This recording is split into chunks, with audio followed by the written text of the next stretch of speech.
So it has actually been quite a bit of time since I talked about the iPhone 6s, and to be honest, I would probably recommend selling your iPhone 6s as of this point.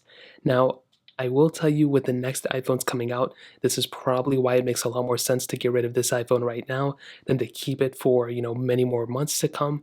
And the main reason for that is the resale price and the resale value. So the first thing to keep in mind is that this iPhone is pretty much going to be outdated for the time being. It's not going to be getting any more, full OS updates for the next forever, basically. But there is a chance where this thing is still going to be getting security updates. And because of that, it might make a little bit more sense if you want to stick this thing around for a little bit, if you want to keep it maybe for the next few months after iOS 16 is out. But if you currently own this iPhone and you're using it on an everyday basis, I still think this iPhone is very durable. I still think this thing has a lot of capability for the most part. But with it being outdated very soon, you may be stuck in a situation where you're not going to be getting all those cool features within iOS 16.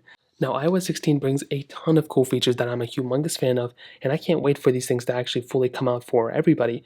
But like I said, you're not going to be getting these types of features on your iPhone 6s. So because of that, I would probably recommend selling your iPhone 6s right now because you can get the most amount of money in the resale value from this type of device as of this point. Once the next iPhones come out, it's going to be a little bit harder to go ahead and actually, so you're still going to be able to sell it, but you're going to be getting a little bit more money probably if you were to sell this thing before the September event. So if we go and take a look on eBay and if we just type in iPhone 6s, we can kind of get an idea of how much these things are selling for right now. So you can see, I would probably say $60 to $80 you can probably sell this thing for. So you can see some are selling for 40, but this is a bid. So what I would recommend doing is just going through, with this thing selling for almost 100, that's actually very surprising. I wonder if they've actually gone up in value a little bit. But essentially, regardless, these iPhones, you're still going to be getting maybe even around $100 if you're able to sell this thing right now. So because of that, that may not sound like a lot of money, but this is a 7-year-old iPhone. I mean, this thing came out in 2015.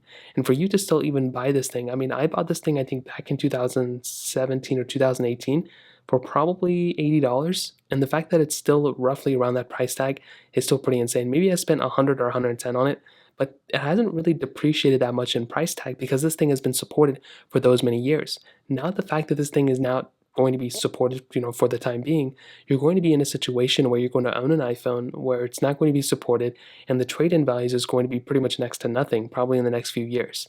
Now, there's another huge possibility where Apple may, or maybe some other manufacturers, create some crazy trade-in values. Maybe if you want to buy a Samsung Galaxy S23, if you trade in an iPhone 6s, you can get $400 off. There's been some crazy deals like that before. So if you want to keep this thing, then go for it, in that standpoint. If you're currently using it, then by all means continue keeping it. But if you're planning on upgrading soon, or if you plan on, actually keeping this iPhone, or if you plan on not using this iPhone in the time being, it may make a little bit more sense to sell it, in my opinion. So that kind of covers it up. If you have any other thoughts or questions, let me know in the comment section below. Hit the like button, that means so much, but definitely hit that subscribe button. More importantly than everything else, I love every single one of you guys. Hopefully I'll catch you guys in the next video.